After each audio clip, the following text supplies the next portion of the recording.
ابتدا ہے رب جلیل کے بابرکت نام سے جو دلوں کے بھید خوب جانتا ہے۔ دیکھتی آنکھوں سنتے کانوں صابری میاں کا سلام پہنچے۔ ناظرین محترم، سیدنا ابو ہریرہ رضی اللہ تعالی عنہ سے مروی ہے کہ حضور نبی اکرم صلی اللہ علیہ وآلہ وسلم کے وصال مبارک کے بعد کسی ایک جمعرات کی صبح کو ہم بیٹھے ہوئے تھے کہ اونٹ پر سوار ایک سفید ریش بوڑھا آیا۔ اس نے اپنی سواری کو مسجد کے دروازے پر باندھا اور یہ کہتے ہوئے اندر داخل ہوا، تم پر سلامتی ہو اور اللہ کی رحمت نازل ہو، کیا تم میں اللہ کے رسول محمد صلی اللہ علیہ وآلہ وسلم موجود ہیں؟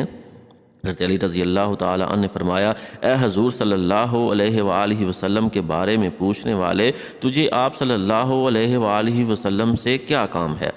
اس نے کہا، میں یہودی علماء میں سے ہوں اور 80 سال سے تورات کا مطالعہ کر رہا ہوں۔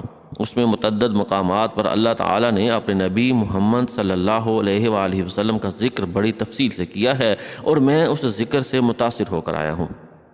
اس نے سلسلہ کلام جاری رکھتے ہوئے کہا، اور میں آپ صلی اللہ علیہ وآلہ وسلم کے ہاتھ پر بیعت اسلام کے لیے حاضر ہوا ہوں۔ حضرت علی رضی اللہ تعالیٰ عنہ نے اسے بتایا کہ آپ صلی اللہ علیہ وآلہ وسلم کا تو وصال ہو چکا ہے۔ اس پر اس عالم نے افسوس کا اظہار شروع کر دیا اور کہا، کیا تم میں ان کی اولاد ہے؟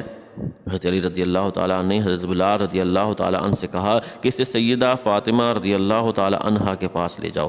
وہاں جا کر اس نے اپنا تعارف کروایا اور اس خواہش کا اظہار کیا کہ میں آپ صلی اللہ علیہ وآلہ وسلم کے کپڑوں میں سے کسی کپڑے کی زیارت کرنا چاہتا ہوں۔ حضرت سیدہ عالم رضی اللہ تعالیٰ عنہ نے اپنے شہزادے حضرت حسین رضی اللہ تعالیٰ عنہ سے فرمایا، وہ کپڑا لاؤ جو آپ صلی اللہ علیہ وآلہ وسلم نے بوقت وصال پہنا ہوا تھا۔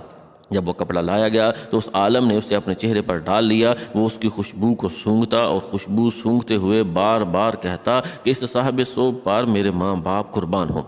اس کے بعد حضرت علی رضی اللہ تعالیٰ عنہ سے مخاطب ہو کر کہنے لگا، حضور صلی اللہ علیہ وآلہ وسلم کے اوصاف جمیلہ کا تذکرہ اس طرح کرو کہ گویا میں انہیں دیکھ رہا ہوں۔ یہ بات سن کر حضرت علی رضی اللہ تعالیٰ نے اپنے جذبات پر قابو نہ رکھ سکے اور شدت کے ساتھ رو پڑے اور کہنے لگے، اے سائل، خدا کی قسم، آپ صلی اللہ علیہ وآلہ وسلم کی زیارت کا جس قدر تجھے اشتیاق ہے، مجھے اس سے کہیں بڑھ کر اپنے حبیب صلی اللہ علیہ وآلہ وسلم کی ملاقات کا شوق ہے۔